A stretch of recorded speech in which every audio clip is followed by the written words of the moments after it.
Let's get right to Bruce. Once again, an earthquake centered in Amboy, Washington. How long ago did this hit, Bruce? Yeah, this happened just about 15 minutes ago, and this is upgraded now to a 3.6 earthquake. Initial estimates were 3.5, so it's just been upgraded to a 3.6.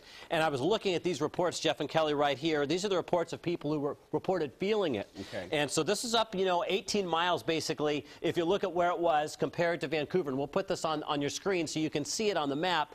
It's about 18 miles from Vancouver is where this epicenter was. And again, it's been upgraded to a 3.6. Who felt this? People, of course, in Amboy, Battleground, Beaverton, Brush Prairie, Camas, Happy Valley, La Center, all over Portland and Vancouver. And so those are some of the reports that I'm seeing coming in from people who felt it. And it looks like right there in Battleground is where the most reports are coming from. So we'll see what happens. And what's interesting is just last night, we had a 1.4 microquake underneath Beaverton in an area that I hadn't seen before. And I wrote more about that along with a 5.3 that was off the coast yesterday.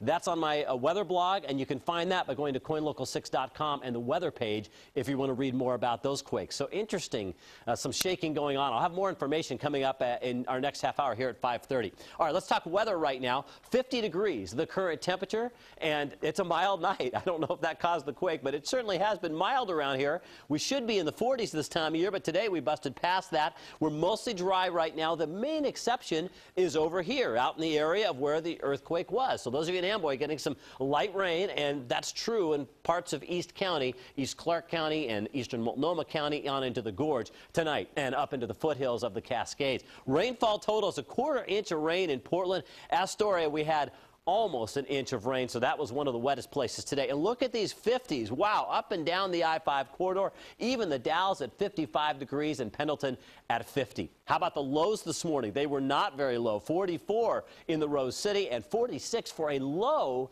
in the Dalles. Remember just a few weeks ago, you guys really couldn't warm above freezing, seemed like for days. Well, just the other shoe has dropped. So we have one more wet evening tonight for those of you close to the foothills of the Cascades, but most of the action coming our direction tomorrow will be to our north, and this high pressure is going to get closer to us, which will eventually lift everything on out of here. So I think we are headed for drier times ahead. Here's raincast, and notice we go through tomorrow morning, 9 a.m. The rain's coming in up here around Seattle, so you want your rain gear if you're going there.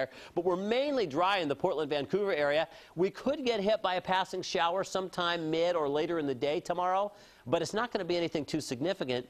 And then look at this. Here we are into Friday, and the moisture is gone. So we are, I think, about to flip the switch back to dry weather after we get through a few scattered showers tomorrow. So few isolated showers along the coast tomorrow, mainly dry in the I-5 corridor, although in the Kelso area you'll probably see some light rain showers at times.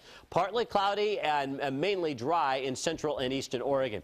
Here's what's going on with your day planner tomorrow. We're going to find temperatures starting in the 40s, ending up at 51 degrees in the afternoon tomorrow. And your 7-day forecast will see temperatures climb into the mid-50s over the weekend and dry weather. How about that?